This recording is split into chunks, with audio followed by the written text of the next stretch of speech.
Hey guys, welcome to Irish Medieval History. This week I've shaved my beard completely off because the heat here in Japan has gotten way too much. So before I get a load of comments saying, hey, your beard is gone, yeah, I'm quite aware of that. Thanks, guys. Also, we have Annie, who comes from us from Cambridge. She also has a really amazing YouTube channel, which I'll be linking below. And as always, we have Michael from Clans and Dynasties. And this week, we have a really exciting topic. We'll mostly be covering the literature from England and stuff, in particular the Arthurian legends, and the link that has with Ireland. Now, although we'll be covering mostly the later medieval period, the foundations of, in particular, the Arthurian legends coming from Britain into Ireland is exceptionally interesting and has massive influences with our own literature in Ireland. If we look at Ireland, Arthur in particular, Arthur at the early medieval period is a kind of warlord. He goes around not with Excalibur but with spear, which is quite interesting because most of our warlords in Ireland go around with spears themselves, very famous spears, from Cuchulainn to Finn McCool. So it's very interesting that we see warlord kind of influences going between the two. And then when we move on to the Crusader period and England gets involved with the Crusades, we start to see more literature seeping into Ireland with the rise of Murtagh Brian, King of Ireland. And he starts to push out all the clans out of Ireland. A lot of them don't know what to do with themselves. So when they're reading the likes of the Arthurian legend and stuff, they're starting to really get into this crusader mind and then start going crusading into Jerusalem and into the Holy Lands. Later on in 1169, one of the massive influences for most of the Norman lords in England is in fact the Arthurian legend as well. That very much influences them to start referring to the war in Ireland as a sort of crusade. So it's very interesting that the Arthurian legends in particular and English literature has a massive impact into Ireland. So I thought I'd bring Annie on today and start discussing this and just have a normal chat, really. So Annie, what way would you like to go about this in the start anyway? Yeah, thank you so much for having me. It's really great to talk about the connections between literatures, that it's really just a fluid thing at that point in the medieval period. And stories get around, especially Arthurian stories, as he was very popular everywhere.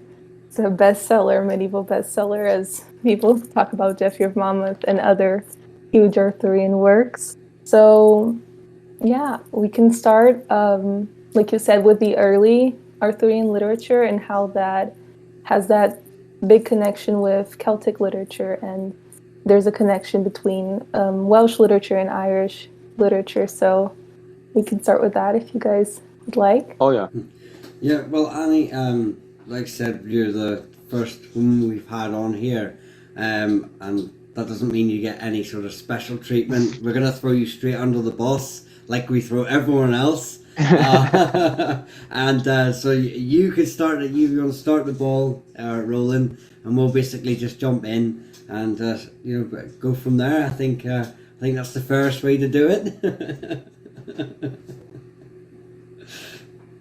Yeah. So one of the earliest texts that has Arthur as a historical figure is usually assigned to Nennius, but that is debatable now, but that is the Historia Britonum, which was written in Wales in around the 9th century.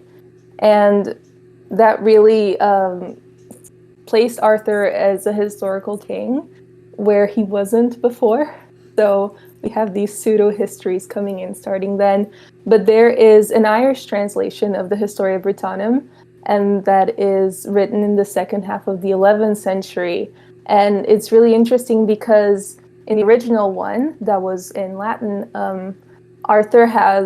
there's a list of 12 battles which Arthur fights, including the Battle of Baden Hill, and he's very heroic. He kills 900 men in one battle, and there's this whole mythology of Arthur being super strong and a great leader.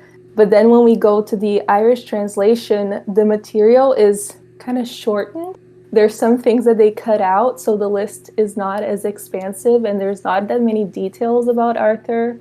So there's been arguments made that the Arthurian material wasn't that interesting to the Irish translation. So I thought that'd be like a cool place to start to see like why would they be interested in Arthur, as he is this figure first of the Britons who are fighting off the Saxons in the 5th century and 6th century. And then he's another figure to the Norman kings who want to know the past of their country. And just this idea of Arthur being interpreted by the people who want him to be something. He can be adapted into many things. Like you were saying, at first he was this warrior over a spear, and then he was this crusader king. So like you have these different versions of Arthur. So I thought it'd be fun to start with this. What would Arthur mean to the Irish in the 11th century? Well, I wouldn't mind that, maybe not just the Irish, but sort of the Gaelic culture that was sort of around on the Hebrides and Argyll of Scotland and into Ireland. We actually have, around this time, the MacArthur family, who would progenate the Campbells, probably arguably the most famous family in Scotland, who have a clan history of being, now it's obviously been debunked or is people don't believe it now, but their one of the original lines was they are descended from King Arthur, which is why they're called the MacArthurs. Which is, I think, is brilliant that you brought that up, and I get to put this because they are, although they are one of the few clans that I claim to be Britons, you know, they are still in a very Gaelic sort of Scottish area at this time. So it's very interesting that they would claim that when you say that in Ireland and that people of, you know, of the Celtic or Gaelic sort of association wouldn't be that interested in it, yet they would be surrounded by it themselves. So it's actually very interesting that, okay, we're looking at it. I never even really saw that until you put it in there. I thought how strange that a family in a very Gaelic environment would try and take that as their, you know, our progenitor was King Arthur of the Britons, like.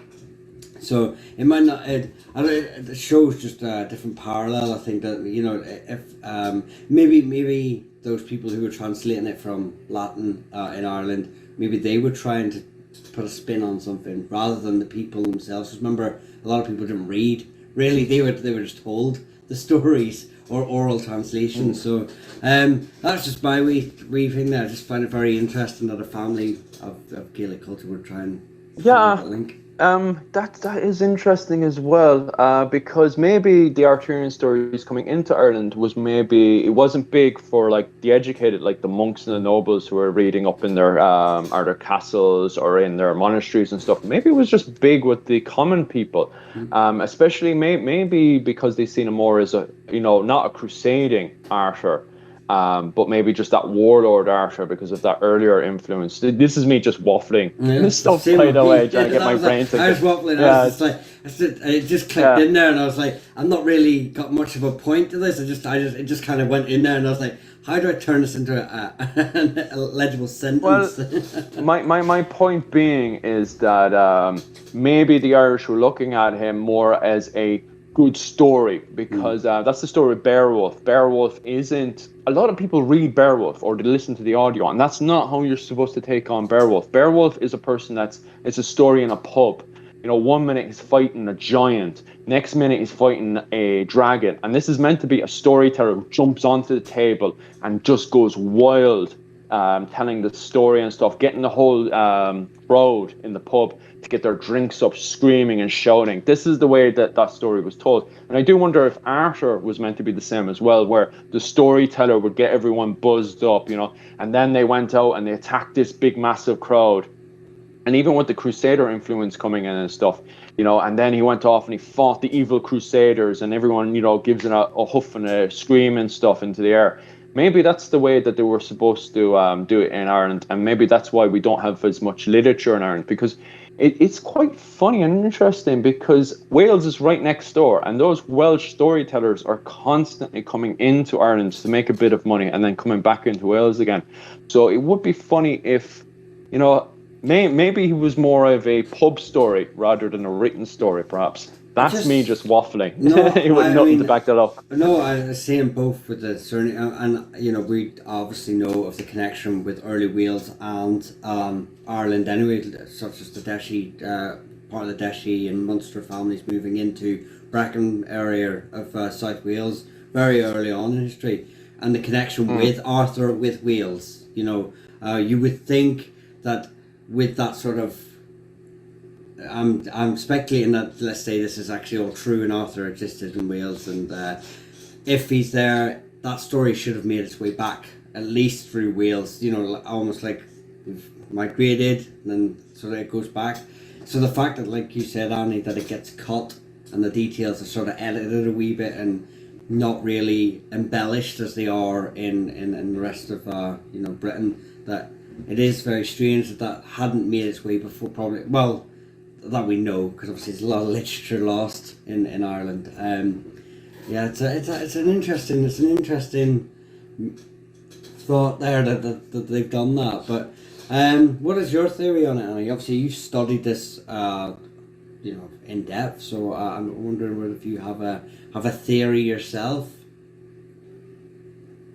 Well, there is this whole pub thing actually makes a lot of sense with Arthurian legend, because when even in the 11th century, there are some things that mention Arthur, but there aren't. The big romances start mostly in the 12th century and then go from there. But I think there was a big oral tradition of Arthurian stories, and this folk tradition of passing down stories without writing them down, because, as you said, not a lot of people could write. And this Historia Britannicum of the Irish one, like you said, it was meant for monks to read, and it was a chronicle, so it wasn't something that was for the pub.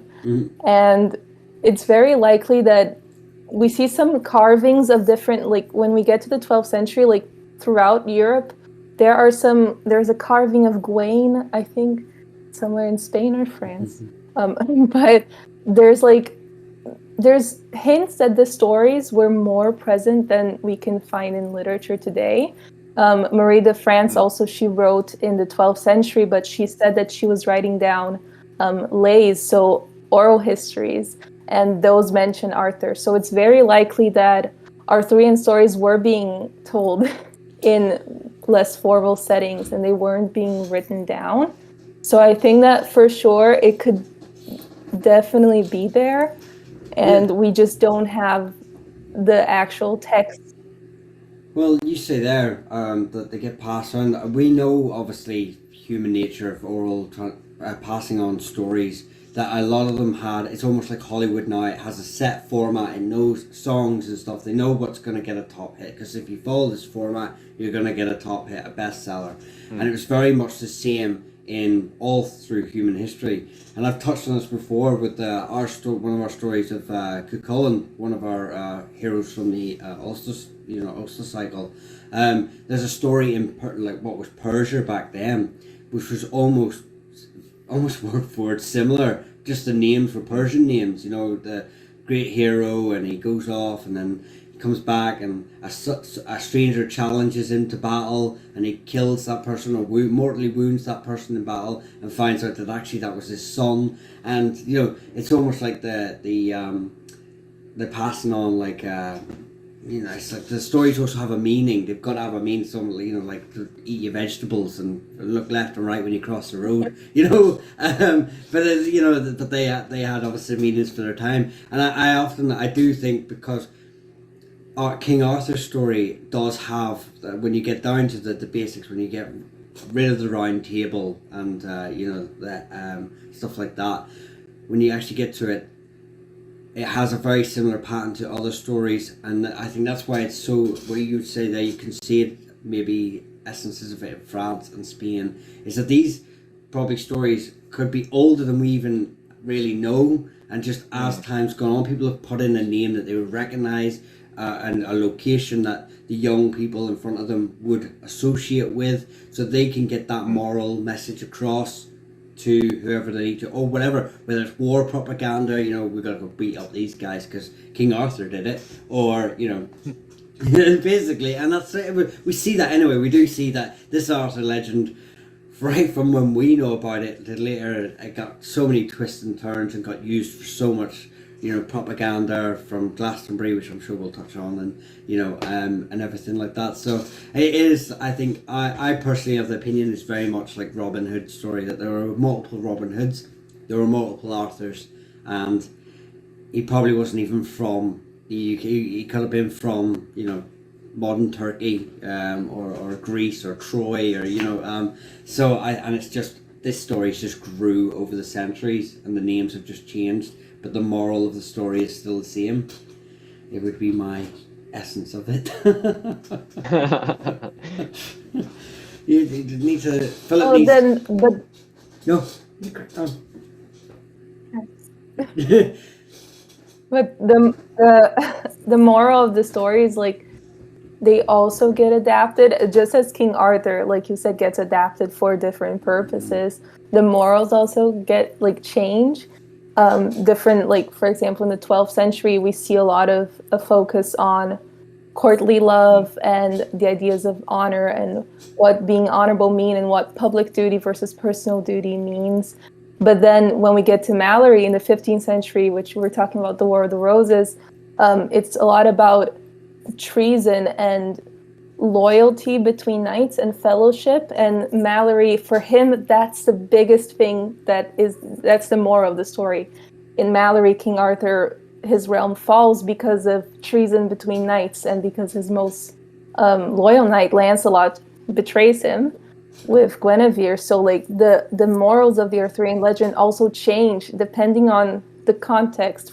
There's a War of the Roses Arthur, there's a 12th century Arthur, there's a 13th century Arthur, and there's very much so an early medieval Arthur that was that original fighting against the Saxons and defending your homeland Arthur. So he gets changed and put into different places. So I think it's very much a flexible legend that people can adapt to whatever they desire or need. That's really interesting that there's a War of the Roses Arthur as well, because in Ireland at the time you had the Fitzgeralds and the Butlers. Technically speaking, because they're both seen by the natives as the Old English, or by the actual English themselves in England, they're seen as, although Irish lords, they're meant to be representing the English crown together, the Butlers and the Fitzgeralds. But yet, although they're meant to have marriage alliances and they're meant to foster each other's children to strengthen that alliance and stuff, they betray each other and fight each other a lot. And in fact, they end up having one of the greatest rivalries in Ireland. And the rivalry really hits a peak during the War of the Roses. So it's really interesting that you have an Arthur that really reflects that, especially with the Irish lords in Ireland, the Fitzgeralds and the Butlers, because the Fitzgeralds and the Butlers would have read Arthur and stuff. So that would have really had an impact on them. So it's very fascinating that there is an Arthurian War of the Roses, like. Mm-hmm. Yeah, well, Thomas Malory, he wrote it in, like, the later half of the 15th century, and he himself was very much part of the War of the Roses. He got into trouble, and he saw these alliances become a very important thing, and who your loyalties were with become the most important thing. He was imprisoned for a while. And Malory, his life story is a whole different topic, but we see him, and he took those earlier sources and he composed Le Morte d'Arthur, but he changed it to fit his narrative and his Arthur. So it very much is a reflection of the War of the Roses, for sure. Yeah, I think it's like you said there as well. Not only is there different different eras of Arthur, it seems to be almost different nationalities of Arthur, or nationality or culture of Arthur.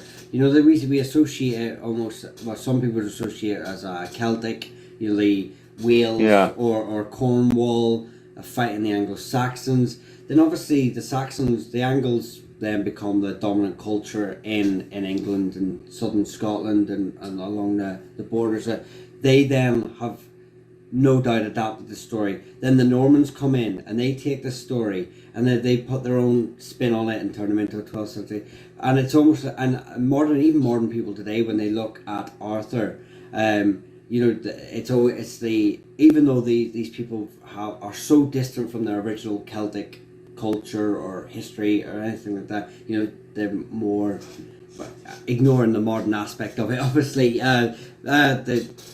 they still have that connection to fighting off the Saxons. It's almost like, we fought off ourselves, because we're now Saxons, we're now Normans. It's just strange how for Arthur, his name never really changed in the area. I mean, we have suggestions that he might have been called something else, or he had this name, but I mean, for the most part, his name has stayed pretty true to Arthur. Because I noticed that there's an Irish version of Arthur, Murta MacEircha from Ulster, from Inishowen. Yeah. Has a very similar story, as in there's a druid on his shoulder, giving him advice, dies a spiritual way at the end. There's a woman called Guinevere, the Irish version of Guinevere. I'm not even going to try to pronounce it. But, and I was very surprised that hasn't caught on more in Ireland as like our version of how Arthur, Arthur stayed Arthur for so long, even though there's not really an Irish version of the name Arthur.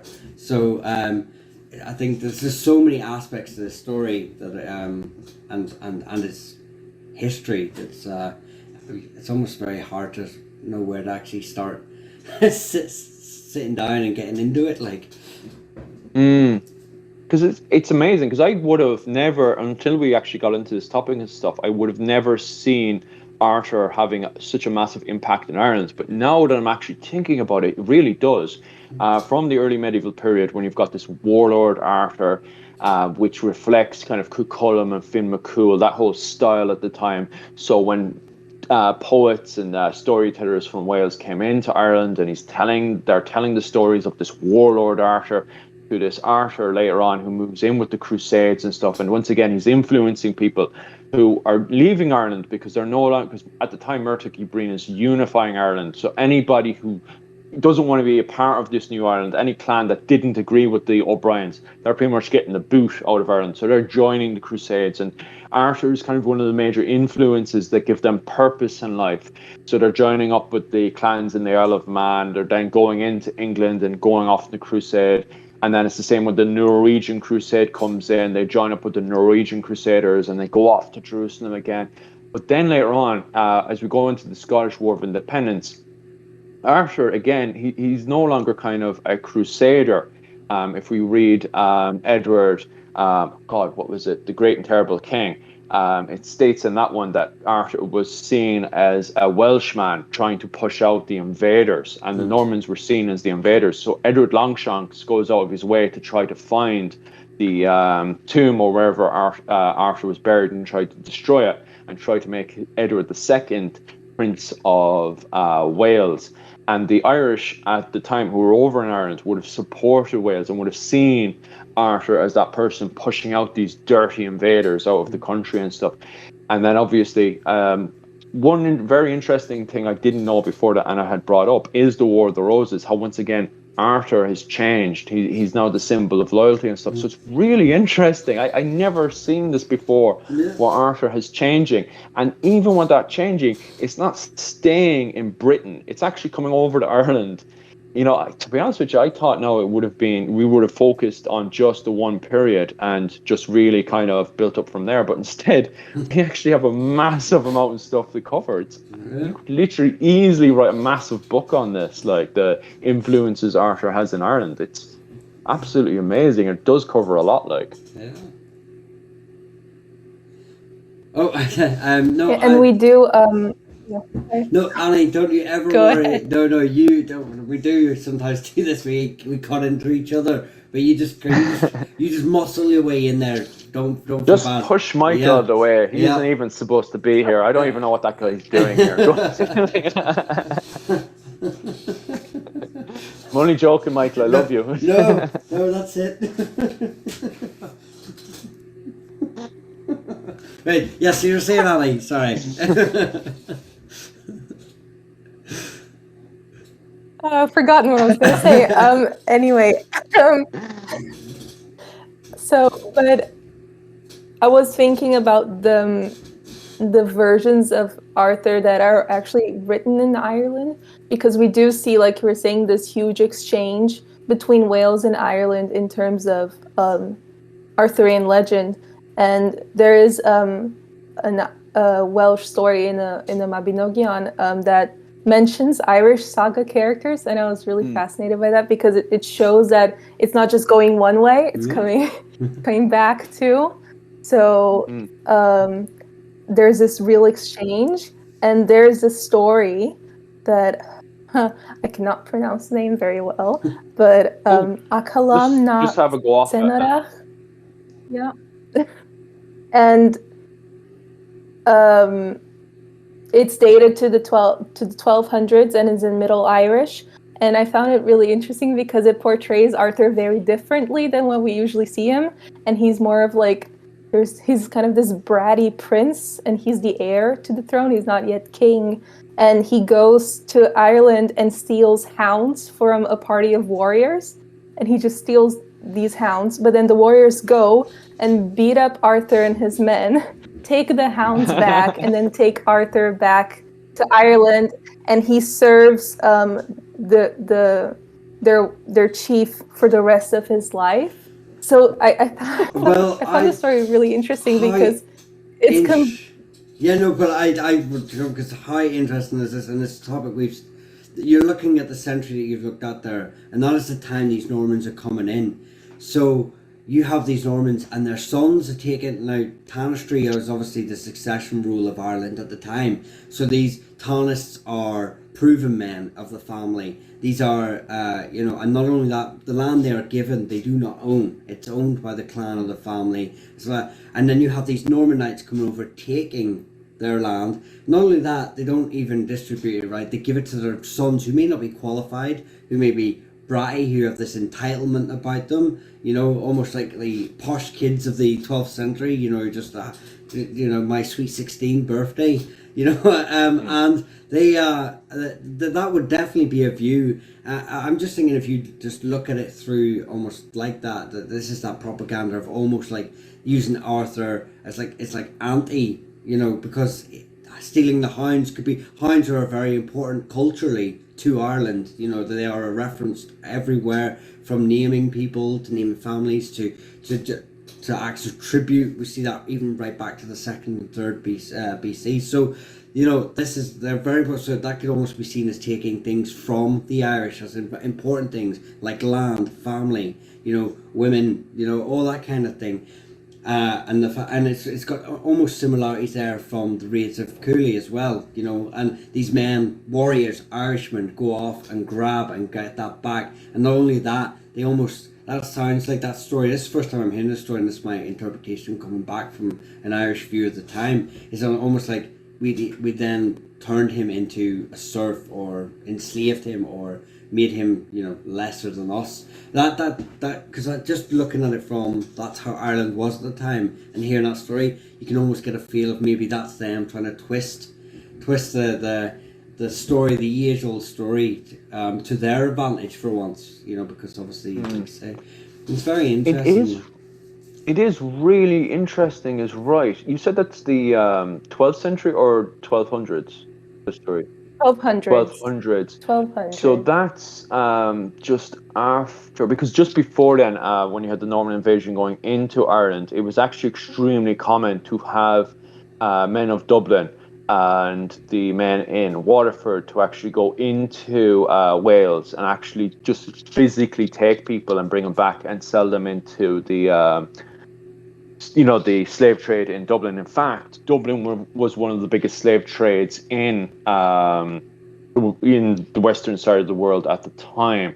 And so it is really interesting. And just as the Normans are coming into the south of Wales, the Normans, as Michael was pointing out there as well, this is when the Normans and Irish, they first start kicking the crap out of each other, is actually in Wales, just as the Normans are pushing in, for two reasons. The first once again, the Dublin Vikings are physically trying to take Norman women in particular, and bring them back and sell them as slaves.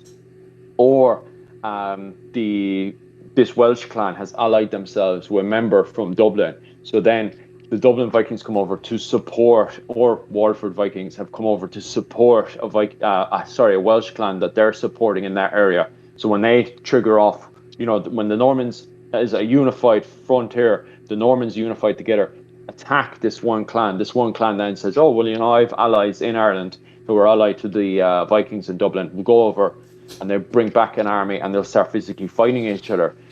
So that's really interesting, that story is there, because it really reflects the fighting that was happening in Wales, especially with the Irish being involved and stuff. So it was quite common.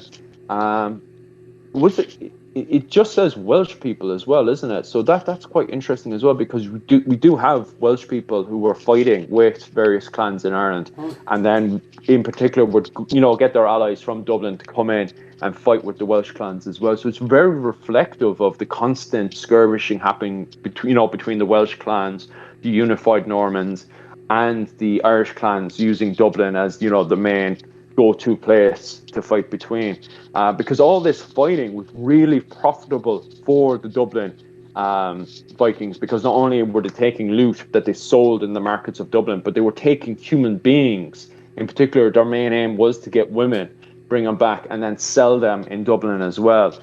So it's very interesting. It's very reflective. And Irish hounds were really expensive, and they were very much on demand at that period as well. So that's really interesting stuff, and it really reflects the Dublin of the time. But it must have been a story that must have, carried through, because once we get into 1169, the Normans eventually take over Dublin, so you don't see them going into Wales or England anymore to raid, because it's occupied now by the Normans. So it must have been a story from a previous period and stuff that they had, because it was so popular, it continued being told through, especially into the Mabinogi, because that book would have had, a lot of people were into that book and stuff. So it must have been a really popular story.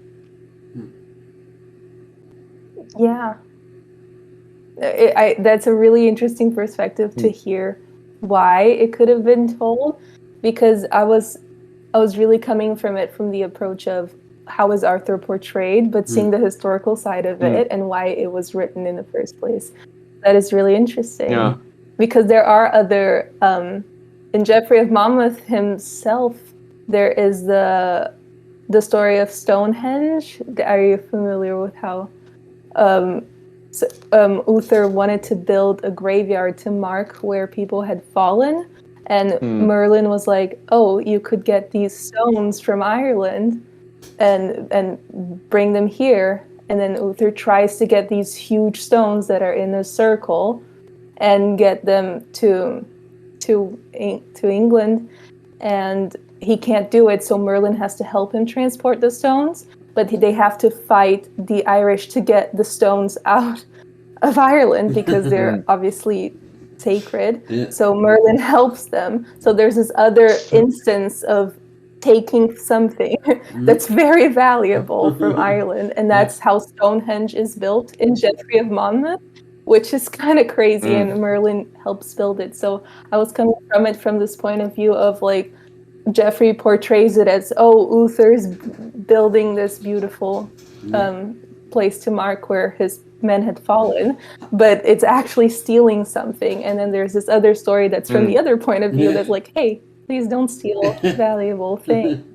But I've never actually heard that story, even when I was reading up on things. I probably just saw Merlin and was, I don't really need to, I'm trying to get more into the Arthur side of it, or get an aspect of that. So I've never heard that story. So I'm off now to go get Stonehenge. I need a new wall anyway, so I'm taking it back. I'm going back to get Stonehenge. It's obviously ours, like. No, I honestly, it is. Well, we've covered Geoffrey of Monmouth before. We've sort of touched on the invasion of Ireland and his sort of interpretation of that, all that. And that's another aspect that, you've got to look at not only what is happening at the time, but who is writing it and how they're involved in what is happening at the time. they would have. This was not only just literature. I mean, there were great writers out there, but there's also a lot of people trying to push a message out for whatever reason, and like we've touched on plenty of times already in this video, why and the outcomes of that. So, but it is interesting to say. I'm actually very interested that Jeffrey even sort of went into the whole Celtic side of it. I wouldn't have thought he'd want to sort of big up anything to do with Druids and Celtic sort of mythology. So it's very interesting. I'll definitely be reading up on that. Or maybe Anna, you could do a video about it.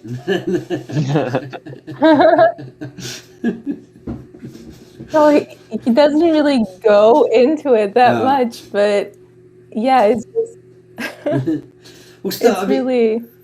Did you ever see how long it takes them to write a person? Even him writing about 3 paragraphs and with that old inkwell and everything, that's going into it back in medieval times, like some serious fingery going on there, like. But no, so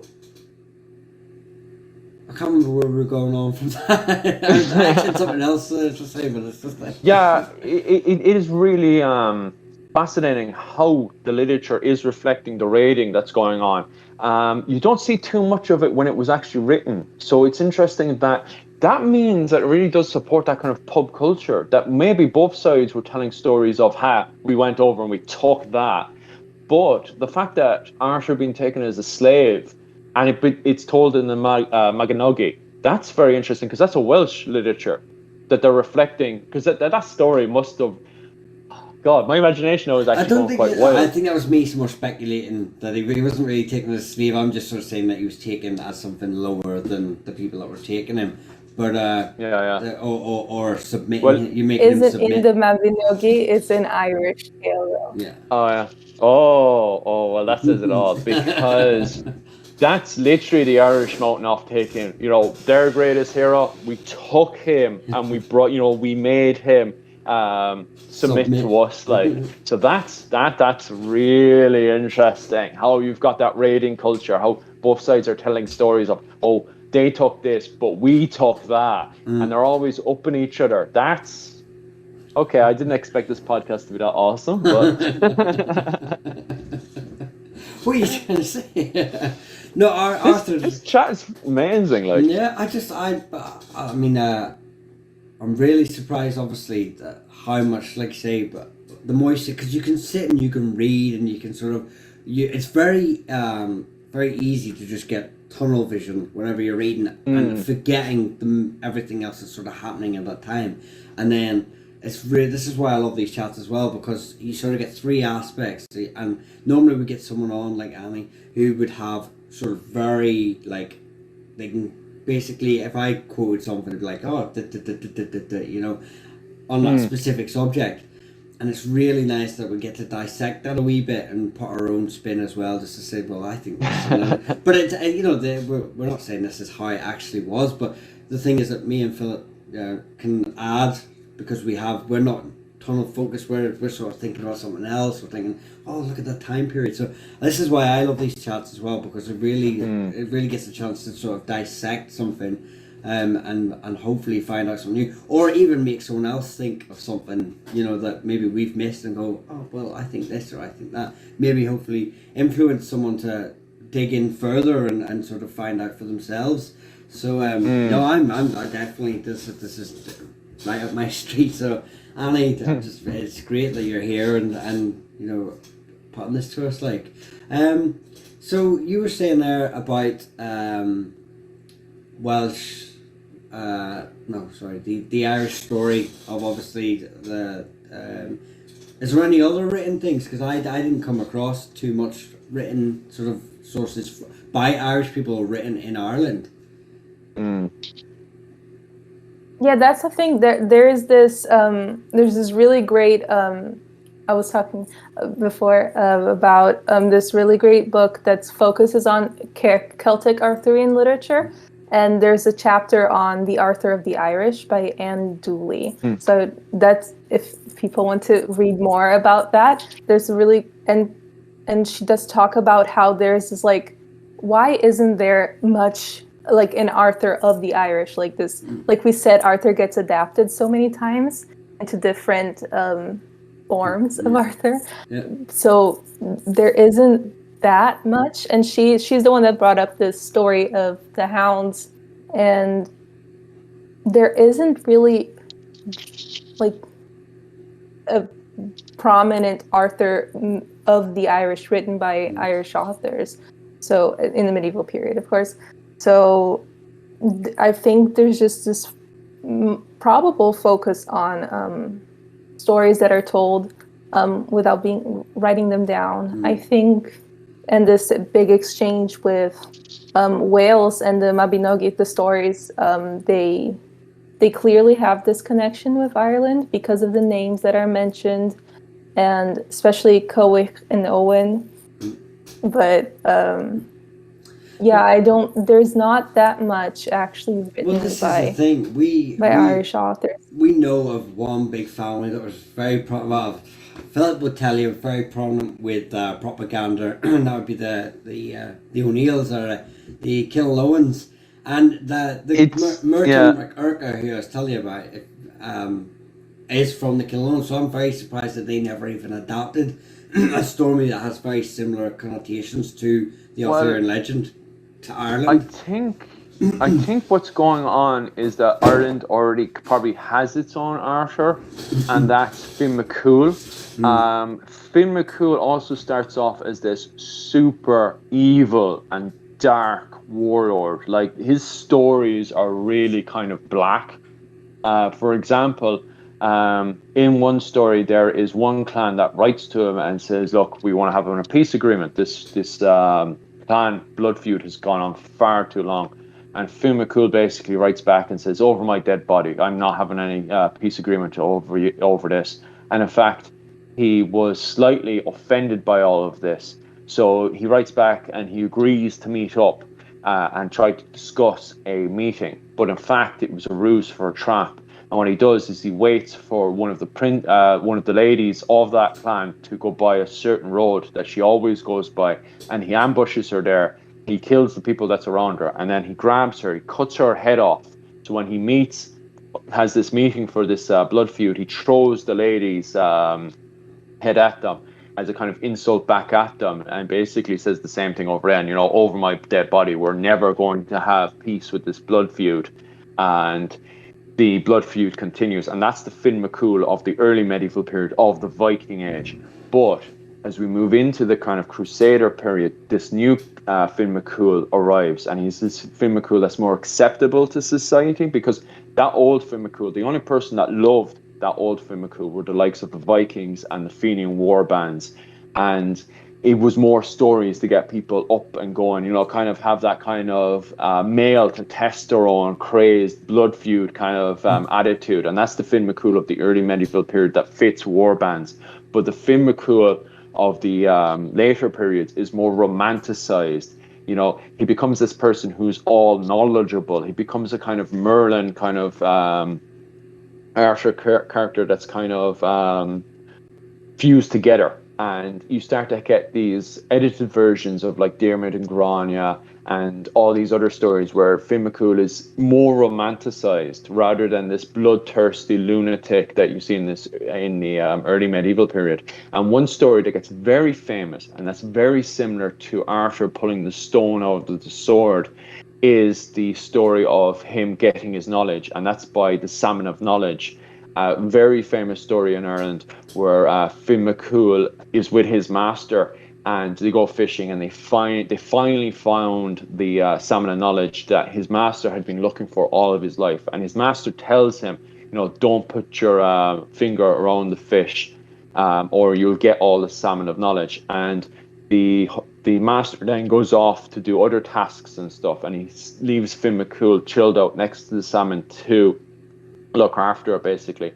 And while he's looking after the salmon, there's a piece of spark that comes out and touches the finger of Finn McCool, and because it's burning, obviously, he puts his finger in in his mouth, and he absorbs all of the knowledge from the salmon. So when his master comes back, his master eats the salmon, and he's really irritated because his master doesn't have all the knowledge. But then he notices Finn McCool puts his finger in his mouth, and he's able to apologize to his master because he knows he did wrong, because now he has all the knowledge and stuff. Although his master's very angry at him, there's nothing his master can do. And it's very similar to the Arthurian legend, where Arthur takes the stone out, the sword out of the stone, and he has all of this power. So there is similarities between Finn McCool and Arthur, and the way that when they go from the early medieval period, where it's a kind of warlord thing, to this kind of romantic eras and stuff. So maybe it's because Finn McCool is the Arthur version of it, and that's why maybe we don't see too much Arthur stories in Ireland, because we already have our own version of Arthur, which is Finn McCool. But sadly, a lot of literature, medieval Irish literature, was destroyed during the Siege of Four Courts, which happens in 1923, if I'm right, Michael. The Siege of Four Courts basically was a Irish civil war between Irish rebels and the Irish government. The Irish government had sieged the rebels, and there's two versions of what happens. One version is where the IRA burns the documents, and the other version is when Michael Collins sends over a round from a cannon. It comes in, the shell comes in and causes a fire and burns all of the a huge chunk of Irish medieval documents. So sadly, we don't know if a whole load of it was Finn McCool's documents. So we don't know how much Finn McCool is highlighted. So I mean, the not only the story, but it's very the things like the lake and what, like Celtic mythology and water, and well, I know we've spoken to Shane Kelly, who sort of touched on the fact that it might not be as important as before in our Christian the religion in Ireland, but we do see those sort of similarities in no matter what the story is being told. And it's very funny that I often find that a monk writing 4 or 5 centuries after after what we know as the earliest sort of records, with a very Celtic sort of magical, mystical, druidic almost sort of symbolism surrounding it, then write it, and maybe what could have been the goddess of the lake is now the lady of the lake, but they've still kept these sort of almost like Celtic traditions. But I use the term Celtic loosely, obviously, but I'm just it's but it is funny, if you try and disseminate it backwards. I think sometimes looking at it from what we have and then trying to almost look backward, like go backwards with it rather than start and go, where's the beginning of this, and reading that way. You could probably see, because I mean Beowulf, you touched on there. There's a lot of stories in his story with lakes and mythical creature, obviously, and parts of his family, or is it a stepson or something like that? Is the like evil or is he the lover? Either way, there's like almost like lovers and I think actually it's funny as well. Guinevere, I think, is often overlooked, and how she almost becomes almost like a symbolism of towards the later minute, almost like a modern reincarnation of Eve. The one who brings sin into the court and lures Lancelot away. It's almost like, because we've touched on that before about women in earlier medieval to a bit more freedom than they did later on in the medieval period, where they started to be sort of almost ostracized from being like evil or the bringers of sin to the world. And I think it's just there's when you sort of just look at each character and look at it's just, and it's actually an amazing, even the fact that we're telling here now that it's a story that gets adapted to tell it, and we're still talking about it now right here.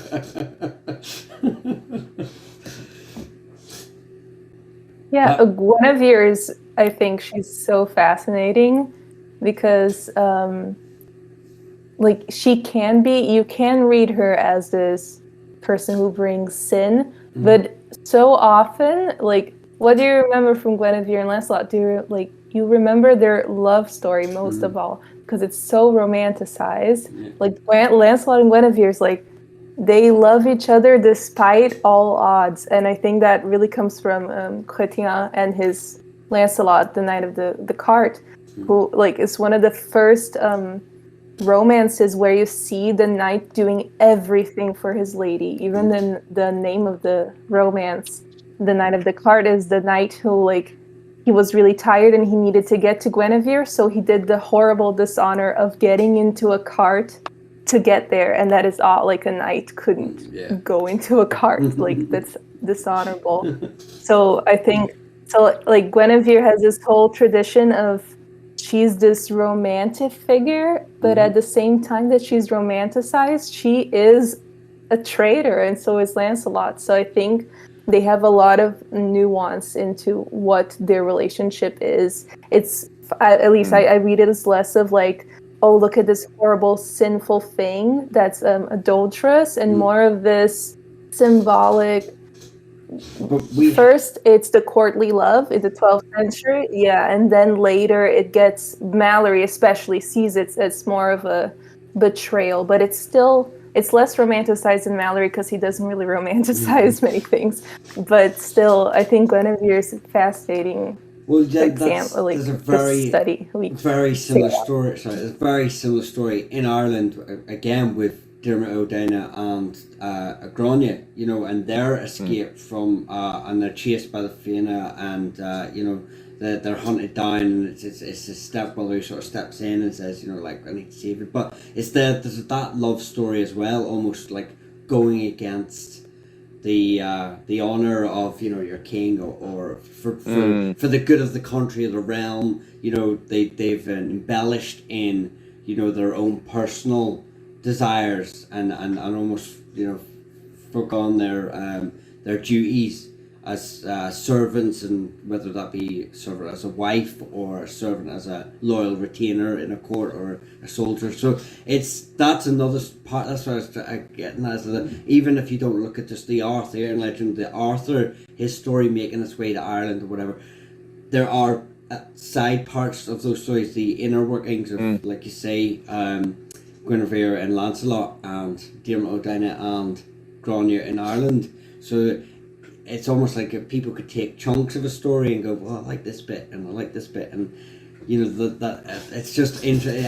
The more we've talked about it, the more, because I came into this thinking there's, you know, there's some I see, you know, like I touched on Murder McGurk and stuff, and I was like, yeah, there's been touches, but the more we've gone, I've got, actually, do you know what? There's been a massive. It's actually had a massive impact.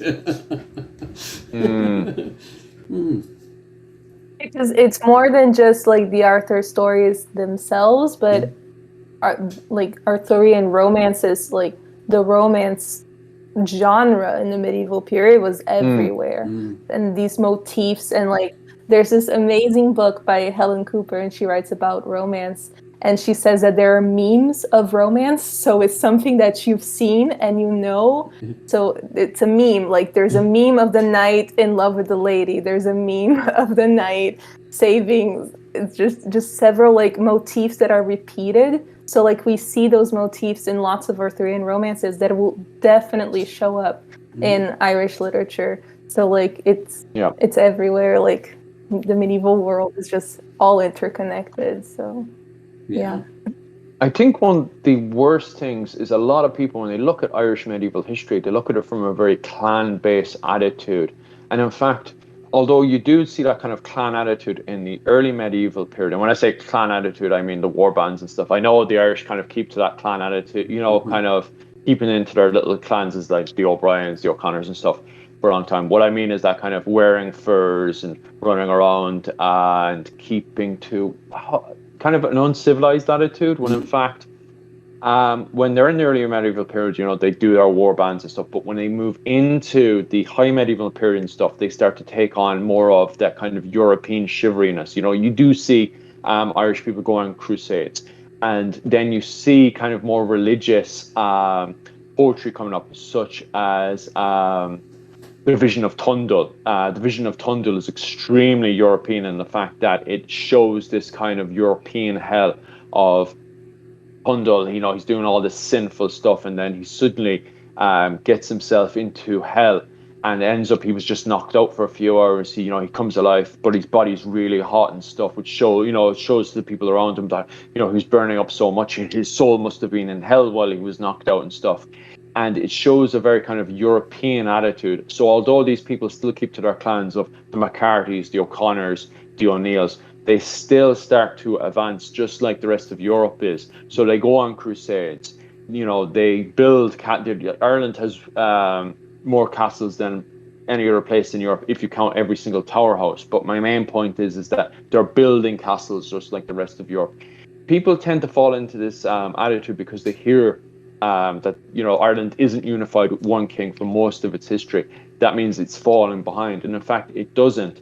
So it's no surprise that literature is coming in and influencing the likes of the O'Connors, the O'Briens, in particular the Fitzgeralds and the Butlers, who originally were Normans who came in, and over time, yes, it's true, they become more Irish than the Irish themselves, but they still keep their links with England. So when this literature, when a new book comes in for Christmas in particular, under their tree, perhaps maybe they had Arthur. Now, I'm not saying they celebrate Christmas like we do today, but it kind of gives you an idea that, a book, the Arthurian legends, would have been seen as a gift that they would have read. They wouldn't have turned around and says, oh no, that's English, I don't read that stuff. They would have picked it up and read it just like anyone else.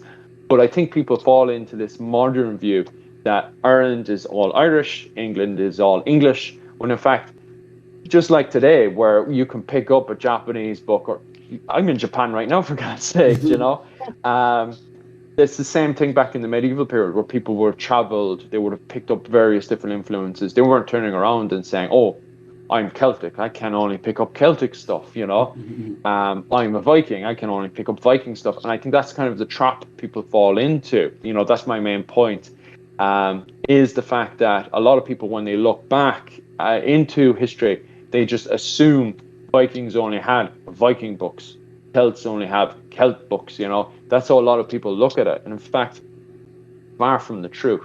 People are being influenced all over the place. People are nibbling away, just like we're nibbling away today. And I would say that we're even more stricter today because we have a very nationalist view. I am Irish. People didn't have that attitude in the feudalist period. You literally just served your lord. People were unaware that they had accents, that they had various cultures and stuff, because to them, you had God at the top and their king was below them, and they were just feudalists, and that was that. They were completely unaware to the cultures that were around them in a way, Yeah, we're sort of coming to the end, but I've recently watched one of your videos there on it, about medieval authors, female medieval authors, and what would be, do you reckon, would be your take on if one of those female authors had written an adaptation of the Arthurian legend? Do you reckon what kind of twist they might have put on that? Just have you got any ideas of maybe, or would they have stuck true to the the male dominated written world? Well, Marie de France actually wrote Arthurian stories. She wrote L'Enval is one, and it was set in King Arthur's court, but the focus is on a knight. But I think Christina Pizan definitely would have had some things to say. But I think that, but Christina's a whole other thing. I think that there are very strong female characters in the Arthurian universe. We have, like we were talking about, the Lady of the Lake, Nimue, or Vivian. She has many different names. We have all these female characters who gain a lot of power through magic, and as knights, we usually see them gaining power through strength and physical abilities. We have all these enchantresses. We have Morgan, who's a huge figure, and some 19th century scholars think that she comes from the Celtic figure of Morgan, but it's also debated. 19th century Arthurian scholarship is. But we have Morgan, we have the Lady of the Lake, we have Isolde, we have all these women who have very, depending on the text you read, they have very interesting stories. So I think that these medieval female authors could have very much, I think, definitely read them. Christina Pizan she read, for example, The Romance of the Rose, and she responded to it. So I think that female authors were engaging with the Arthurian legend, if not participating in writing it as much as men. But we have lots of anonymous texts that could have been written by women. But we do have very interesting female characters in the Arthurian legend. And today we have the Mists of Avalon, who is told by the perspective of Morgan. So that is the Arthurian retelling, but I think that's from the 80s, so not quite medieval. One day it'll be. I don't know if that answered your question. No, I just it was off the cuff of your video before, which was amazing. And I just while we're talking about writers and prominent stories in history, I just thought it would be nice to get your view on that. So thank you for telling me. So is there anywhere we want to go? Any sort of subject, or because we're at the hour mark, so we are so. Yeah, we have to conclude there now, because I didn't even notice we had the full hour until you just said it. I literally was just falling into the conversation. You just said it there, and I was like, "Wait, is it the time?" Clicked on my phone. Yes, it is. I was like, "Damn!" Like, so Anna, how would you like to conclude this? Well, I mean, I hope that it didn't jump around rolling centuries too much, but I hope that this. Because there's just so much, like we were saying, there's so much Arthurian literature that can be read and interpreted in infinite ways, really, thank God, because then I wouldn't have a career.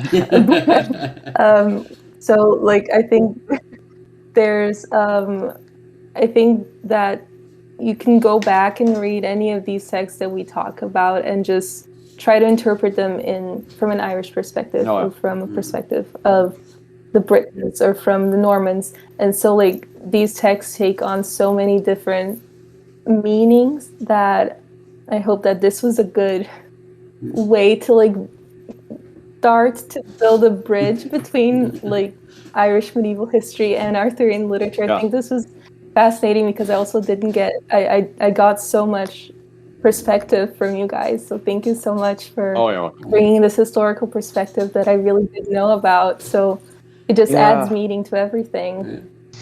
It definitely really does.